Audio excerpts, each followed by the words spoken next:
Hello, everyone, and welcome. My name is Mabel, and I'm the Youth Engagement Officer here at UNICEF Ireland. And I'm absolutely delighted to be joined by an incredibly inspiring Afghan youth activist, Marwa Zamir. Marwa, thank you so much for taking the time to speak with us today and to celebrate International Day of the Girl. So, Marwa, just to start us off, could you tell us a little bit about yourself and what inspired you to get involved in youth activism? So my name is Marwa Zamir, and I'm 40-year law student here in Maynooth University in Ireland. So I was born in Afghanistan and moved to Ireland with my family in 2016. And my journey from growing up in Kabul and rebuilding my life here has shaped me who I am today and inspired me to have the passion for youth activism. And I first became involved in activism when I realized how powerful young voices can be in shaping inclusive communities. And having experienced displacement and starting all over in a new country, I wanted to use my voice to advocate for others, especially young refugees and girls whose stories often go unheard. Mhm. No, that's brilliant. And just as you mentioned, as an Afghan youth activist, what do you think are some of the big challenges that girls are currently facing in Afghanistan, and how can we best support them? Ooh, where do I start? Because the list is very long, unfortunately. But I think the biggest challenges Afghan girls are facing right now is the complete denial of their basic human rights, especially the right to education.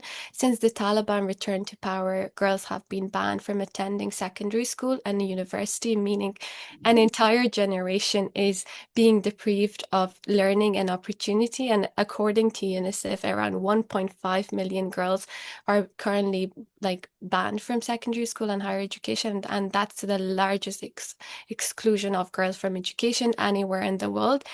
And it's been over 1,000 days since teenage girls were not allowed to attend secondary school, and that's um, a very large number. And but it doesn't stop there. They also lost the right to work, to move freely, and to participate in public life. And many girls are uh, like banned in their homes. Their voices are silent, and it's not just about education, it's about identity, it's about dignity, it's about their freedom to dream. And yet, even the face of all this, Afghan girls continue to show incredible strength, and many are studying in secret, learning online, and creating underground networks to support each other. And this courage is a reminder that even in darkness, hope finds a way.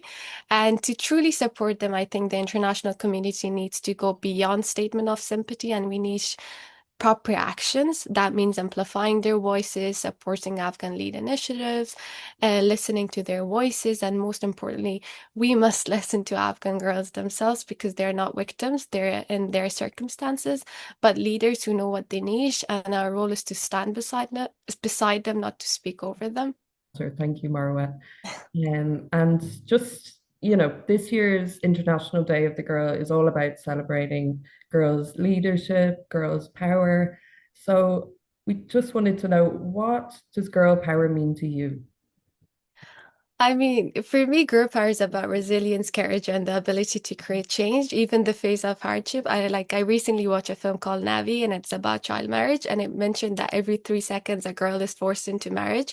And there was this one line that really stayed with me, like, "Dear future me, I'm guilty of being a girl." And that line really stayed with me and hit me deeply because, like, being a girl itself, it's kind of a power. It means like facing and fighting different challenges every day, depending on where you live. For example, in Afghanistan, it might be like fight for the decisions about like basic right to education. In some countries, it might be fight for safety, equal pay, and the freedom to make decision about your own body. But yet, despite all these challenges, girls continue to rise, to speak out, and to lead. And I've seen Afghan girls like in who continue to learn despite the bans, and in Irish girls advocating for equality. So in every young woman who uses their voice for change is girl power. Absolutely. I completely agree. And no, that was really inspiring to hear your thoughts. And Marwa, finally, if you could share one message with girls everywhere for International Day of the Girl, what would your message be? Oh. Tough question, but my message would be like never underestimate the power of your voice, even when it feels small. It can spark changes in ways you might not imagine. But we should also remember that the rights of many of us have today didn't come easily. Our ancestors fought hard for them and they stood up for the right to vote, for equal pay, for freedom of speech, and the right to work.